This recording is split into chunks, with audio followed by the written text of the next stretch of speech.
na makakanan ko ng kordero ng Paskwa na kasalo ng aking mga alagad.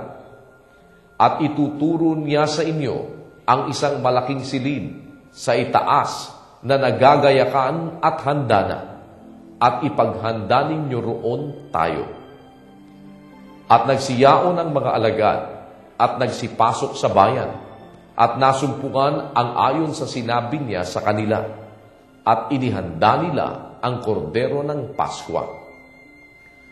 At nang gumabi na, ay naparoon siyang kasama ang 12. At samantalang sila'y nangakaupo na at nagsisikain, ay sinabi ni Jesus, "Katotohanang sinasabi ko sa inyo, ang isa sa inyo na kasalo kong kumakain ay ipagkakanulo ako." Sila'y nagpasimulang nangamanglaw, at isa-isang nagsabi sa kanya, "Ako baga?" At sinabi niya sa kanila, "Isa nga sa 12, yaong sumabay sa aking sumausaw sa pinggan. Sapagkat papanaw ang anak ng tao, ayon sa nasusulat tungkol sa kanya. Datapwat sa aban yaong taong nagkakanulo sa anak ng tao. Mabuti pa sa taong yaon, ang hindi na siya ipinanganak." At samantalang sila'y nagsisikain, ay dumampot siya ng tinapay, at ng kaniyang mapagpala ay kaniyang pinagputol-putol at ibinigay sa kanila, at sinabi, "Inyong kunin, ito ang aking katawan." At siya'y dumampot ng isang saro, at nang siya'y makapagpasalamat, ay ibinigay niya sa kanila, at dooy nagsiinom silang lahat. At sinabi niya sa kanila, "Ito'y ang aking dugo ng tipan, na nabubuhos dahil sa marami. Katotohanang sinasabi ko sa inyo, na hindi na ako iinom ng bunga ng ubas, hanggang sa araw na yaon na inumin kong panibago sa kaharian ng Diyos." At pagkaawit nila ng isang himno, ay nagsiparoon sila sa bundok ng mga olivo. At sinabi sa kanila ni Jesus, "Kayong lahat ay mga titisod, sapagkat nasusulat, sasaktan ko ang pastor at mangangalak ang mga tupa. Gayunmay pagkapagbangon ko, ay mauuna ako sa inyo sa Galilea." Datapwat sinabi sa kanya ni Pedro, "Bagamat makatitisod ang lahat, ngunit ako'y hindi." At sinabi sa kanya ni Jesus, "Katotohanang sinasabi ko sa iyo, na ngayon, sa gabi ring ito, bago tumilaok ang manok ng makalawa, ay ikakaila mo akong makaitlog."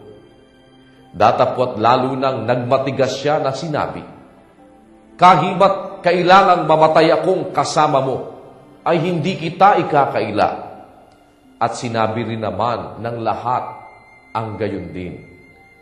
At nagsirating sila sa isang dako na tinatawag na Getsemani. At sinabi niya sa kanyang mga alagad, "Magsiupo kayo rito, samantalang ako'y nananalangin." At kanyang isinama si Pedro at si Santiago at si Juan, at nagpasimulang nagtakang totoo at namanglaw na mainam. At sinabi niya sa kanila, "Namamanglaw na lubha ang aking kaluluwa hanggang sa kamatayan. Mangatira kayo rito at mangagpuyat." At lumakad siya sa dako paroon at nagpatira pa sa lupa, at idinalangin na kung mangyayari ay makalampas sa kanya ang oras. At kanyang sinabi, "Aba, Ama, may pangyayari sa iyo ang lahat ng mga bagay. Ilayo mo sa akin ang sarong ito. Gayunmay hindi ang ayon sa ibig ko, kundi ang ayon sa ibig mo." At siya'y lumapit, at naratnang sila'y nangatutulog. At sinabi kay Pedro, "Simon, natutulog ka baga? Hindi ka makapagpuyat ng isang oras? Kayo'y mangagpuyat at magsipanalangin, upang huwag kayong magsipasok sa tukso. Ang espiritu sa katotohanan ay may ibig, datapwat mahina ang laman. At muli siyang umalis at nanalangin na sinabi ang gayunding mga salita. At muli siyang nagbalik at naratnang sila'y nangatutulog, sapagkat nangabibigat ang totoo ang kanilang mga mata, at wala silang maalamang sa kanya'y isagot. At lumapit siyang bilang ikatlo, at sinabi sa kanila, "Mga tulog na kayo, at mangagpahinga. Sukat na, dumating na ang oras. Narito, ang anak ng tao ay ipagkakalulong sa mga kamay ng mga makasalanan. Magsitindig kayo, hayo na tayo. Narito, malapit na ang nagkakanulo sa akin."